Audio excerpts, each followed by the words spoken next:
Hem doktor Müşahede yukarıda kiriştimi dedim hem de bu hareketimiz yani şu müstakillik hareketimizin içindeki içki taşkı nurgun krizislerimiz mevcut hem de bağ yaşavatımız.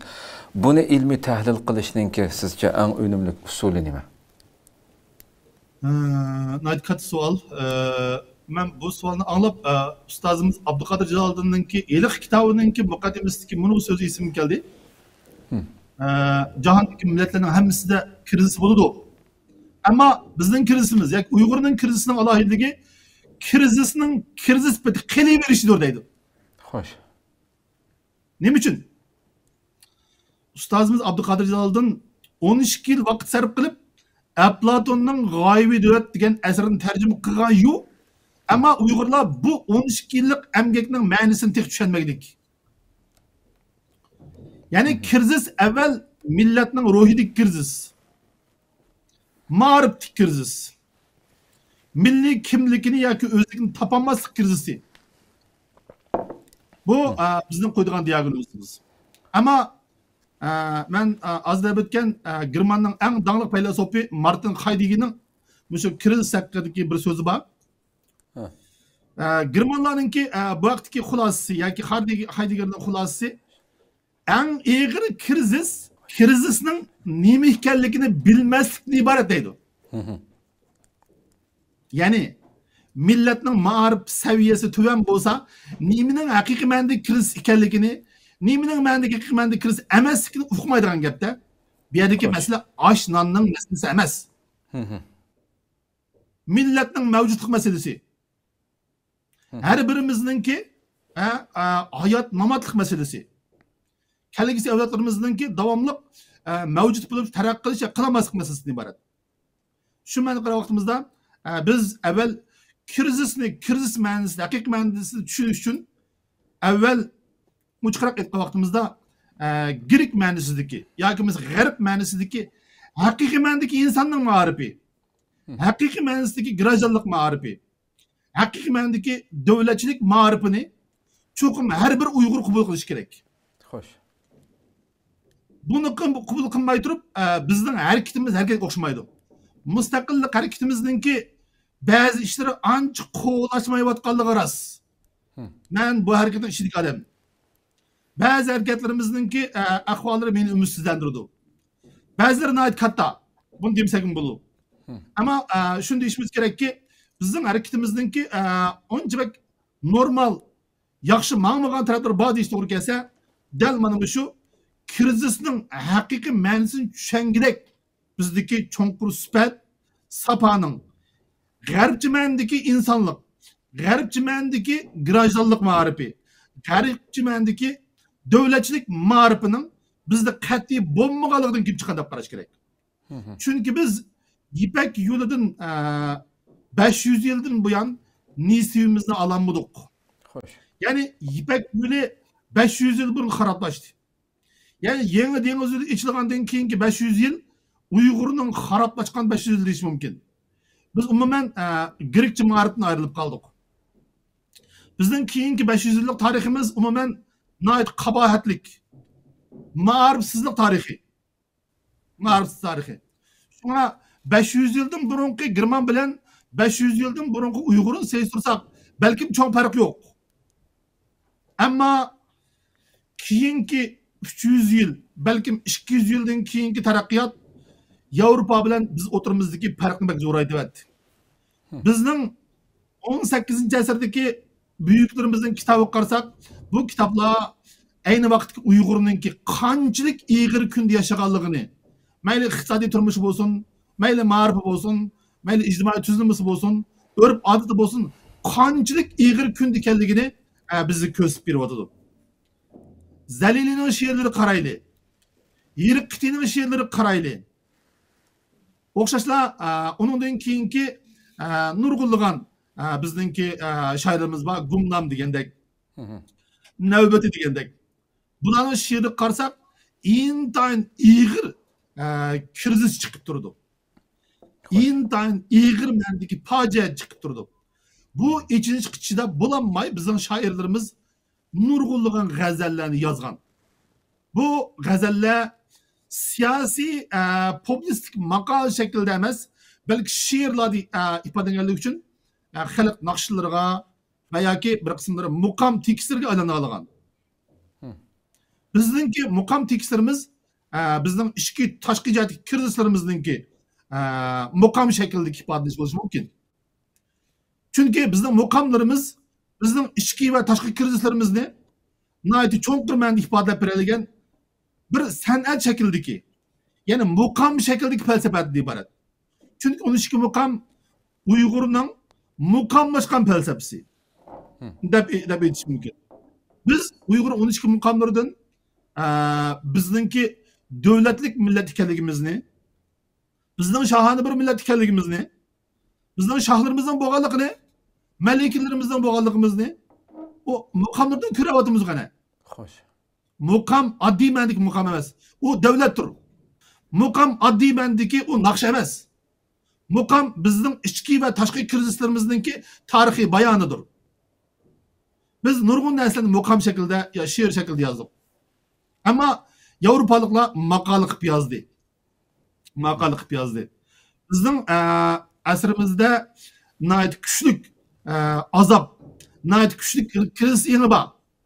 Ammo bu krizisni biz she'r shaklida, muqam shaklida yozgan bilan ilmiy bir akademik shaklda o'tirib qo'yganmidik va bu shaklda o'tirib qo'yib millatning ma'rif shaklida, davlatning ma'rif shaklida, ya'ni millatningki yani programmasiga, davlatchilik programmasiga mas eparammidik. Shuningdek kelib chiqqan fojia milliy ongning yo'qolishi, milliy davlatimizning yo'qolishi, milliy xosligimizning ojizlashishi. Oxirgi hisobda mustamlikchilik holida qulluq o'ringa tushishdan iborat. Shu ma'noda qarag'imizda biz ichki va tashqi krizisimizni hal qilish uchun avval har bir Uyg'urni ana shundoq g'arbniki mana shu yo'nalishdagi ma'rif bilan tarbiyalash nihoyatda muhim. Men bu yerda yuqoriga bir qancha faylasufninki asrini o'qishga chaqirishdan xulosalayman. Bu yerda bunda bir maqola bor. U maqolaning qismi John Stuart Mill'ninki, yani Londonlik adam bu, 18 asrning faylasufi. Bu adamninki erkinlik haqida degan bir asri bor. Undan boshqa parlamentlik davlat tuzumi degan kitobi bor. Shu qatorlamda oliy maktab ma'rifi degan kitobi bor. Ya'ni haqiqiy ma'nodagi millatning ma'rifi, Angliya ma'rifi qanday bo'lishi kerak? Agar undaq bo'lmagan vaqtda Angliya qaysi kunga qoladi? Buni yozgan. O'xshashlar abi men degan John Locke'ninki ma'rif haqida talqin degan bir buyuk bir asari bor. Ya'ni pedagogik sohasidagi, davlatchilik ma'rif haqidagi buyuk bir asar. Bu asar ham Ingliz, Irlandiya, Shotlandiya ma'rifining qanday bo'lishi kerakligiga haqida bir asar. Ya'ni hozirgi mesela Tokyo Üniversitesi'da yoki Harvard Üniversitesi'da yoki London Üniversitesi'da bu asarlarni Yevropaliklar ders o'tayotdi. Doktorlarga va aspirantlarga ders o'tayotdi. Ammo biz Uyg'urlar bu g'arbning bu sarxillarining ma'rif haqidagi asarda asla ko'maklik. Bu ma'rifni inkor qilish. Ma'rifni inkor qilish deganlik ma'nosi insonlikni inkor qilish deganlik. Hayvoniylikqa yo'l qo'yish deganlik. Buni Alixon To'ri o'zining nutqida deydi. Alixon To'rining ishlab biladigan ilk nutqida birinchi muqaddimada agar bu insonda bu ma'rif narsa degan bo'lmagan bo'lsa, bu hayvoniylik yo'l qo'ygan bo'ldi. Hayvoniylikdan farqi yo'q deydi Alixon To'ri. Sharqiy Turkiya Britaniya Zongtong prezidenti deydi Alixon To'ri. Bu yerda demoqchimiz bir ingliz faylasuflarninki qarshi bilan, bir grek faylasufning qarshi bilan Alixon To'rining ko'z qarashi bu yerda o'xshash chiqadi. Bu albatta o'sha bo'lish kerak. O'xshashlar Germanninki danglik faylasuflarda bo'lgan Hegel bo'lsin yoki Martin Heidegger bo'lsin, aniq aytaman, Friedrich Nietzsche bo'lsin, zodi German ma'rifining qanday bo'lishi kerakligi haqida, German ma'rifi German millatchiligi ustiga qurilishining zarurligi va bunda bo'lmagan vaqtda Germanning qaysi kunga qoldiganligi haqidagi maqolalari nihoyat mashhur. Shuning bilan Nietzsche, Friedrich Nietzsche German felsefesinin en ahirki hatimesi deyildi. Yani German felsefesi Nietzsche'de tügeydi. Nietzsche'den keyinki German felsefesi umumen aldınki 100 yıllık yoki 200 yıllık German felsefesini qaytadan talqin qilish, tadqiq qilish bilan davomlashgan deyish mumkin. Yani Martin Heidegger'ning asarlari umumen büyük German şairi Herder'ning she'rlari bilan bu Navoiyga o'xshaydigan odam. Germanning danglik shoiri Herder degani bizning Navoiyga o'xshash odamda ajoyib kuchli millatchi. Til, yani felsefe qilgan til jazman German til bo'lishi kerak deydi. Felsefi til deydi German tilini. Alisher Navoiy degan go Arab tili hasalist, Paris tili shakarist, Turkiy go'y hünarist deydi. Hüner tili, fen texnik tili, ilim fen tili. Ben deyman felsefi bir til. Bir yere abi özür degan bu İslamiyet alimlarininki ko'z qarashi bilan bu g'arb faylasuflar o'tirisida bu kadar zor o'xshashni ko'ryapmiz. Nima uchun ular ilgari ketdi? Limaza ta'akhkhartal muslimin limaza taqaddama g'ayruhum. Bir kitapning ismini deyapsiz hozir. Musulmonlar nima uchun keyinda qoldi? Aql qoldi. Nima uchun g'arbliklar g'ayri taraqqi ketdi? Yani bizning haqiqiy tutadigan yerimiz her qachon her qanday o'rinda jazman bir narsa bo'lishi kerak. U bo'lsa-mu biz qildigan programmalashgan Uyg'ur davlatining qurish markazi qilinadigan davlatchilik ma'rif bo'lishi kerak. Bizning ajallik muhim yerimiz bu edi. Eng muhim yerimiz bu edi. Xitoy buni yaxshi biladi. Shunga bizlarni vatanni qo'llab chiqardi. Uyg'ur tili ma'rifi o'ldi vatan ichida. Vatan sirtidagi Uyg'ur ma'rifining ahvolini deyishning zaruriyati yo'q. Bu holda biz bundaq bir cho'ng tema haqida bir akademik bir mulohaza qila olyapmiz.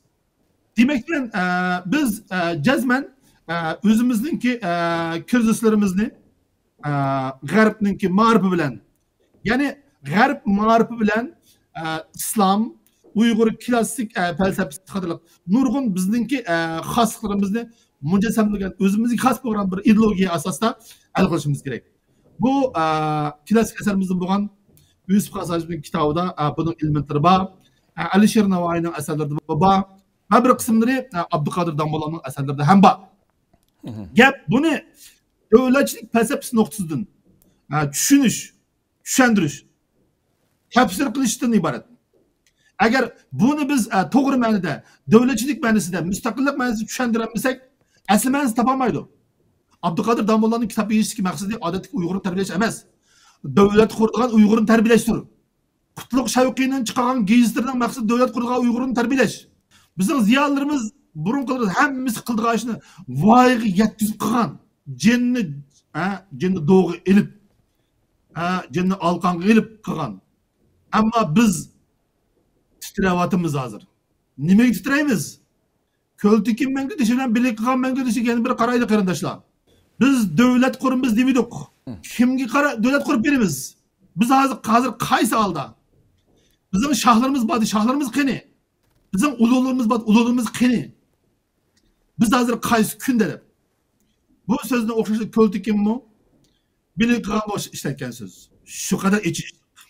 Yani 1300 yıl burunki Mangu Taşlar'daki faciası bilen 1300 yıl keyinki bugünkü bizim faciayımız qanchalik ortak, qanchalik o'xshash. Xitoylar bizga intayin ustulik bilan yaqinlashgan tarixda. Ularning so'zlari cho'chuk, sovg'alari isil. Shuning uchun sizlar aldandinglar deydi. Sizlar yaqinroq kelsanglar, sovg'ining no'chisini berdi sizlarga deydi. Yiroq tursanglar, sovg'ining alamaysiz deydi. Shuning bilan nurg'un anqov turklar yoki Uyg'urlar poytaxtni Xitoyga yaqinroq yaqildinglar yoki o'tgandan chiqib ketinglar deydi. Qachonki sizlar o'tgandan chiqib ketgan vaqtinglarda o'ldinglar deydi. Men bu yerda demoqchi, bizning aslida turadigan mavqeimiz bor, maydonimiz bor, bizning tugunimiz bor. turishga tegishlik bizningki o'rnimiz bor. Biz bu o'rinni topolmadik. Buni qilolmadik. Buni qilolmagandan keyin keladigan natija nima? Yana deyman, bugungi ig'ir gap qulluq. Biz hozir tasvirliksiz bir qulluqda. Atandiki ata-onalarimizdan qadaq o'qimaymiz, o'ldirildi. Biz tug'ilgan ashu diyorlar nima kunlarni ko'ryapti, buni bilyapmiz. Bizga ma'lum ma'ni qarab vaqtimiz ig'roq etib vaqt yashash harom degandeklar. Demak, shunday bir shaklda yaşagandan ko'ra o'zimizni yana bir qatim ruhiy sanasga opirishimiz, to'g'rilishimiz kerak. Ya'ni g'arbchi ma'nodagi haqiqiy davlat quradigan, ya'ni Uyg'urninki Cumhuriyetini yana bir qatim quradigan bu sifatlik bir inson tarbiyalashimiz kerak. Ya Jean-Jacques Rousseau'ninki siyosiy iqtisod nazariyasi degan kitobida bunday bir stati bor. Biz avval çoğun adam, yani çoğun grajdalarını terbiyeleşimiz gerek dedim. Ama bir kecizdiler o çoğun adamların terbiyeli olmaydı. Şunun için yersizden başlayıp, küçük vasıdan başlayıp, aç küçük ballarımızga grajdalık marifeti, aç yersizden başlayıp, başlangıçtan başlayıp, kan kenara sığdırışımız gerek dedi. Jean-Jacques Rousseau. Hazır karsak Fransızların, Germanların, İngilizlerin bu cihet yine nihayet yukarı ve çoğunkur. Bizgi muallim bula. Xo'sh. Ben chet eldagi barliq Uyg'ur ziyolilar bir gapni qilmoqchi. Biz katta asar yozishimiz mumkin, lekin Yevropaning sarxillari ajoyib katta asar yozgan. Biz yani 50 yil tirishsakmi, balkim bu qadar katta asar yozolmaydiganligimiz pek aniq. Bu bizim Uyg'urning iqtidorini kamsitganlik emas. Balki Yevropaning klassik asarininki Uyg'ur uchun qanchalik muhimligini sizlarga yana bir qatim jakalamoqchi. Dünya hazır g'arbchi qimmatga qarash ketib bordi. Xitoyga qarab mang'ini yo'q. Bu qilib Saudiya Arabistonga Amerika prezidentining berishi, undan keyin kelishimlar bizga bir narsani his qildiryapti. Kelgusidagi islom nihoyat tez sur'atda g'arblashib qarab menishi mumkin. Turmush shakl jihatda balki hozir Saudiya Arabistonlar balki nihoyat tez sur'atda kunlik turmushi g'arbcha bo'lishi mumkin. Nihoyat yuqori sifatli g'arbcha turmushda. Demek oğlum biz haqiqiy ma'nodagi insonlik ma'rifini, haqiqiy ma'nodagi g'arbcha ma'rifni qabul qilmay turib, bizning davlatimizni qurishimiz, qurolishimiz notayin. Bu ma'noda cho'nqur bo'lgan Uyg'urlarning klassik davlatchilik ma'rifini o'rganishimiz, buni ko'p qismli program shaklda xalqimizga taqitishimiz, buni deb qo'ydigan gap emas, qon qonimizga singdirib ijro qilishimiz kerak. Bilmek deganning ma'nosi qilmoq demeklik.